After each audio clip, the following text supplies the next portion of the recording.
नमस्कार। हमारे इंटरनेट में एक डीएनएस होता है। अगर आप इसको सही करते हैं तो इंटरनेट की स्पीड कहीं ना कहीं थोड़ी फास्ट हो सकती है।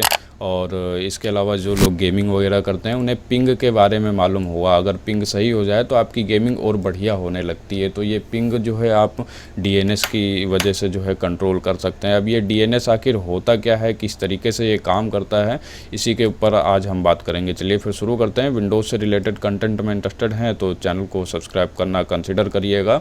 अब ये डीएनएस काम कैसे करता है इसको समझने के लिए एक काम करिए, आप अपना फ़ोन उठाइए और सोचिए जो है आज आपको किसी को कॉल करनी है। एग्जांपल के लिए मैं चाहता हूँ कि आज सतीश को कॉल लगाई जाए।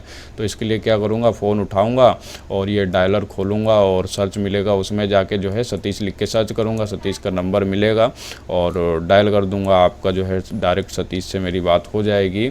अब यहाँ पे आपने एक चीज़ को नोटिस किया है कि मेरे को जो है सतीश का नंबर नहीं याद करना पड़ा था। और ऐसे तमाम सारे नंबर्स आपके फ़ोन में सेव हो सकते हैं। आपको किसी का नंबर नहीं याद करना पड़ता है। वो सारे नाम आपके कहाँ पे सेव होते हैं भैया, आपके फ़ोन बुक में जो फ़ोन है ना उसके अंदर स्टोर होते हैं। अब फ़ायदा आपका यही है कि इतना झमेला आपको नहीं करना पड़ता है, सारा काम आपकी फ़ोन बुक का है। फ़ोन बुक में सारे नंबर सेव होते हैं। उसी तरीके से जो आपकी वेबसाइट होती हैं, इंटरनेट पे अनगिनत वेबसाइट है। हम एक एग्जांपल लेते हैं आपके google.com का। तो जैसे कि आपको google.com के ऊपर जाना है, आप ब्राउज़र के ऊपर तो जाके गूगल लिख देते हो। जैसे कि हमें जो है सतीश से बात करनी थी, हमने यहाँ पे सतीश लिखा। तो असली में जो है गूगल का कुछ इस तरीके से पता होता है। आपका ब्राउज़र असली में इस पते के ऊपर जाता है। अब आपने सोचा होगा ये सारे जो गूगल के ये जैसे कि एग्जांपल था हमारा गूगल, हमें गूगल पे जाना था। तो ये गूगल नाम आखिर सेव कहाँ पे होगा, अनगिनत वेबसाइट हैं, वो नाम सब वेबसाइटों के कहाँ पे सेव होते हैं, सबके नंबर्स कहाँ पे सेव होते हैं, वो भैया आपके सर्वर पे ही सेव होते हैं। और जिन सर्वर पे सेव होते हैं उनको डीएनएस सर्वर बोलते हैं। ये अब तो आप समझ गए होंगे कि डीएनएस सर्वर क्या चीज़ है, कि आपकी जो वेबसाइटों के नंबर और नाम सेव हैं वो डीएनएस सर्वर के ऊपर ही सेव होते हैं। अब ये काम किस तरीके से करता है इसको जो है मैं एक एग्जांपल के ज़रिए आपको और बता देता हूँ।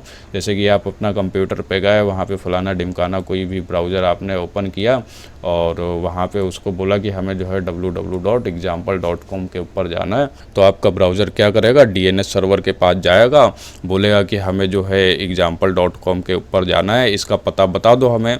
तो आपका डीएनएस सर्वर आपके जो है कंप्यूटर को बता देगा कि भैया ये वाला उसका पता है, आप इसके ऊपर चले जाएं।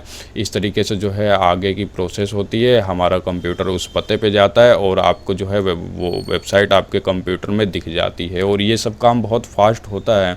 अब मैं आपको एक लाइव एग्जांपल भी दिखाना चाहूँगा। जैसे कि ब्राउज़र पे आता हूँ मैं, यहाँ पे लिखे ज़रा IP address used by Google. एक काम करिएगा, खुद भी लिख के नोटिस कर लीजिएगा, थोड़ा मज़ा आएगा। इस वेबसाइट पे चलिए ज़रा, यहाँ पे आपको जो है गूगल का पता मिल जाएगा। गूगल का ये रहा पता, इसको मैंने कॉपी किया, ठीक है। अब यहाँ पे आता हूँ, ध्यान से देखिएगा, बिल्कुल ध्यान से देखना। यहाँ पे मैंने कुछ नंबर्स टाइप करे हैं, ये जो है गूगल का पता है।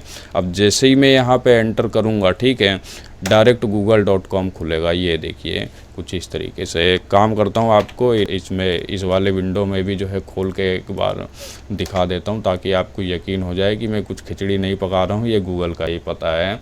तो अब आप समझ गए होंगे कि ये गूगल का पता है, कुछ इस तरीके से ये काम करता है।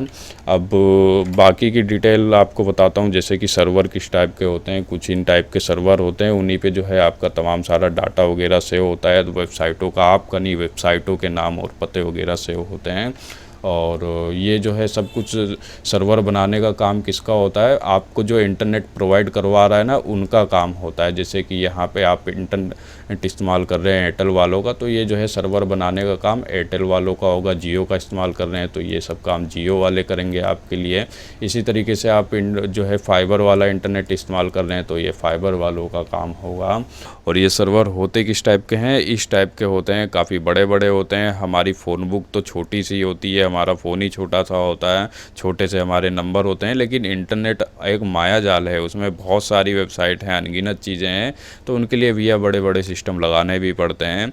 अब इस चीज़ का इस्तेमाल करके कई बार जो है आपके इंटरनेट वाले वेबसाइटों को ब्लॉक भी कर देते हैं।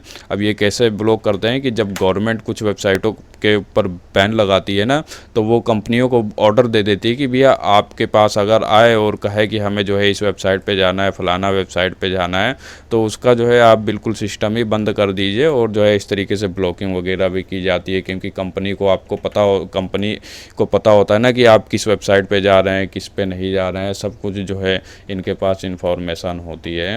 और इसके अलावा आप जो है अपना डीएनएस सर्वर मैनुअल खुद से चेंज भी कर सकते हैं अगर आपको तकलीफ़ आ रही है कंपनी वालों से कोई।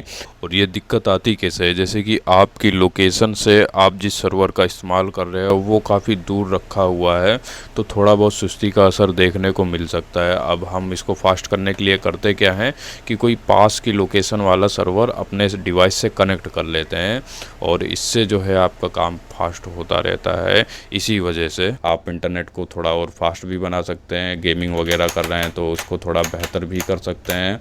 अब ये सब कैसे करेंगे, इसी के बारे में हम जो है नेक्स्ट वीडियो में बात करेंगे। बाकी आप अपना ध्यान रखिए, गर्मियाँ काफ़ी हो रही हैं, और लाइक सब्सक्राइब ना किया हो तो वो कर लीजिएगा। चलता हूँ, मिलूँगा। जय हिंद, जय भारत।